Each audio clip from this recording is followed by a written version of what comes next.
இந்தோனேசிய தலைநகர் ஜகார்த்தாவில் உள்ள மலேசிய தூதரகத்தின் மீது ஆர்ப்பாட்டக்காரர்கள் முட்டைகளை வீசியுள்ளனர். பல்வேறு மனித உரிமை அமைப்புகள் மற்றும் தொழிற்சங்கங்களைச் சேர்ந்த கிட்டத்தட்ட 100 பேர் வியாழக்கிழமை அப்போராட்டத்தில் இறங்கினர்.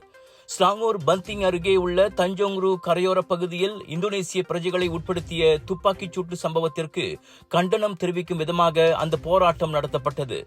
அத்துப்பாக்கிச் சூட்டில் ஒருவர் உயிரிழந்த வேளை 4 பேர் காயமடைந்தனர். இந்தோனேசிய தொழிலாளரை சுட்டுக் கொன்ற மலேசிய போலீசாரை கைது செய்து சிறையில் அடையுங்கள் என்ற கோரிக்கை தாங்கிய பதாதைகளையும் போராட்டக்காரர்கள் ஏந்திச் சென்றனர்.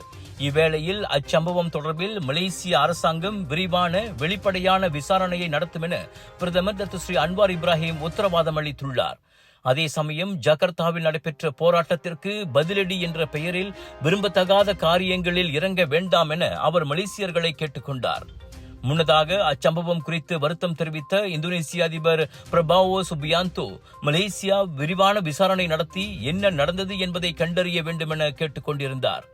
கள்ள குடியேறிகள் என நம்பப்படும் அந்த 5 இந்தோனேசியர்களும் ஜனவரி 24ஆம் தேதி மலேசியாவிலிருந்து சட்டவிரோதமாக வெளியேற முயன்ற போது கடல் மார்க்க அமலாக்க தரப்பு துப்பாக்கிச் சூடு நடத்தியதாக தெரிகிறது. ஜோர் சிங்கப்பூர் மக்களை, நாட்டின் தலை சிறந்த புகழ்பெற்ற இந்தியன் எக்ஸிபிஷன் ஏற்பாட்டாளர் கலர்ஸ் ஆஃப் இந்தியா வழங்கும் பிரம்மாண்டத்தின் உச்சம் southern international Indian expo and viral food festival 24 ஜனவரியிலிருந்து 2 பிப்ரவரி வரை தாசிக் சென்ட்ரல் ஸ்கூடாய் ஜோபார்வில்.